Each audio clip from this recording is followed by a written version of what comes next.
Hello students, I am Mrs. Navdeep Kaur. Today we will do Pressy writing. What is Pressy writing and which qualities must be there in Pressy? Firstly, you should know the pronunciation of the word Pressy. Why it is Pressy? Because S is silent here. Precis, it is a French word. That is why it is Pressy. S will be silent.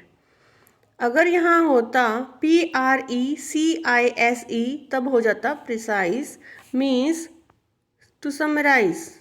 Meaning वही है लेकिन pronunciation में फ़र्क है। ये प्रेसी है, S silent है। अगर इसके पीछे ई लगा होता तब ये प्रिसाइज हो जाता। मतलब वही रहेगा लेकिन ये प्रोनाउंसिएशन में फ़र्क है। ये वर्ड फ्रेंच वर्ड है जिसका मतलब होता है एक्सप्रेस एक्यूरेटली। आपने बिल्कुल एग्जैक्ट मीनिंग एब्स्ट्रैक्ट मीनिंग निकाल कर लॉन्ग पैसेज का उसको शॉर्ट में लिखना है।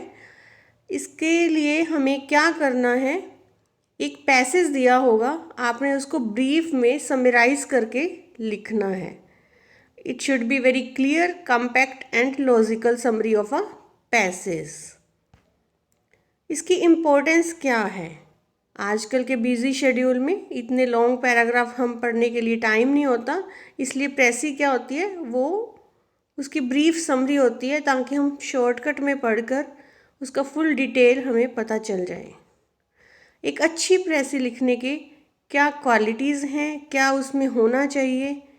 Careful reading. फर्स्टली आपको उसके लिए केयरफुल रीडिंग करनी पड़ेगी। अगर आप प्रेसी राइटिंग करना चाहते हो, without reading you can't write प्रेसी।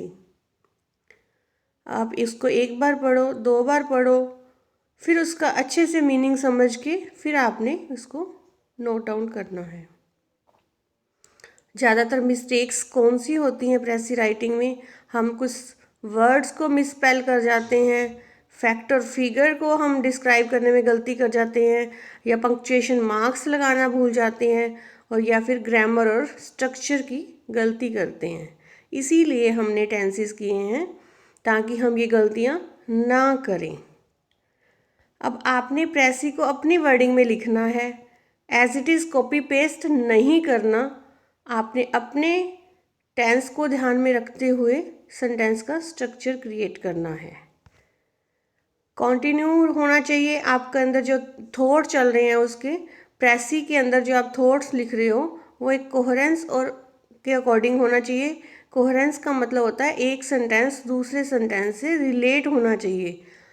Means आपका फर्स्ट सेंटेंस जो थॉट प्रोसेस कर रहा है उसी से रिलेटेड सेकंड में भी होना चाहिए। ये नहीं आप फर्स्ट में कुछ और कह रहे हो, सेकंड सेंटेंस में कुछ और कह रहे हो, थर्ड सेंटेंस में कुछ और कह रहे हो। एक दूसरे से इंटरलिंक्ड होने चाहिए। आपने प्रेसी जब राइटिंग करनी है तब उसमें क्या क्या बातें ध्यान रखनी है? Careful reading, outline. फिर आपने उसको आउटलाइन कर लेना है कि कौन कौन सी बातें आपको समझ आ रही हैं, क्या क्या मेन बातें हैं उनको समझना है, अंडरलाइन करना है। ओमिशन, क्या चीज़ें नहीं डालनी, क्या ओमिट करना है, क्या ओमिट नहीं करना, कितनी लेंथ बनानी है, इनडायरेक्ट स्पीच है या ऑन वर्डिंग में लिखना है आपने। अवॉइड गिविंग ओपिनियंस, आपने अपने ओपिनियन नहीं देने, जो पैराग्राफ के अंदर कहा गया है वही देना है। पैराग्राफ की फॉर्म कितनी होगी, टेंस कैसे यूज़ करना है, पर्सन कैसे यूज़ होगा, उसमें कोई भी चेंज नहीं करना अपने मीनिंग में। और उसको लिखने की एक आर्ट होती है, उसको फॉलो करना है जो ब्रीफ में आपने लिखना है। और उसके बाद आपने सारा कुछ लिख के उसको रीड भी करना है, कुछ रह तो नहीं गया। Then conclusion. आउटलाइन में हम क्या करते हैं कि एक usually one is asked to supply है आउटलाइन फॉर अ पीसीस। आपने उसको की सेंटेंसेस को देख के उसके अंदर क्या क्या मेन बातें हैं उनकी एक आउटलाइन तैयार करनी है। अंडरस्टैंड द पैराग्राफ को अगर आप अंडरस्टैंड करोगे तभी आप अपनी वर्डिंग में लिख सकते हो। अब ये यूनिवर्सल ट्रूथ है प्रिसाइज के अंदर, तो इसको प्रेजेंट टेंस में ही लिखना चाहिए। Always use third person. Third person means he, she, it and they. Meaning के अंदर आपका कोई चेंज नहीं होना चाहिए। जो पैसेज में बात की गई है उसी को आपने शॉर्टकट में लिखना है, लेकिन आपने कॉपी पेस्ट नहीं करना, आपने मीनिंग उसी पैसेज के अकॉर्डिंग आपकी समरी में होना चाहिए। रीडिंग करोगे तब कुछ रह जाता है नेसेसरी मटेरियल, तो आप उसको डाल सकते हो। क्लैरिटी होनी चाहिए, ये नहीं आप कुछ भी लिख रहे हो और वो रीडर को समझ ही नहीं आ रहा, जो आपकी प्रेसी पढ़ रहा है उसको कुछ समझ ही नहीं आ रहा, तो कोई फ़ायदा नहीं है लिखने का। क्लैरिटी होनी चाहिए आपके थॉट के अंदर भी, आप जो सेंटेंस लिख रहे हो उसकी फॉर्मेशन भी सही होनी चाहिए, करेक्ट होनी चाहिए, स्पेलिंग सही होनी चाहिए, आइडिया भी आपका वही होना चाहिए जो उसमें बताया गया है। आपको अपने ओपिनियन, पर्सनली ओपिनियन नहीं देने हैं, जो राइटर के ओपिनियन है, जो राइटर ने बात कही है, सिर्फ वही बात आपने बतानी है। आप क्या समझते हो, इससे उनको कोई मतलब नहीं है। जो राइटर ने ओपिनियन दिए, ये you can not say that I personally think in this way, no. जो पैराग्राफ में बताया गया है आपने उसी को ही शॉर्ट फॉर्म में लिखना है, उसके बाद उसका कंक्लूजन निकालना है।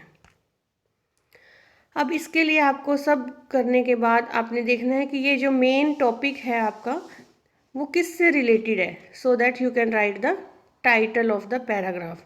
सुइटेबल टाइटल होना चाहिए, मीन्स पूरे पैराग्राफ में जिस टॉपिक की बात की गई है वो आपका टाइटल होगा, कि इस टॉपिक के अंदर इस चीज़ की बात हुई है, और ये फिर उसका टाइटल है।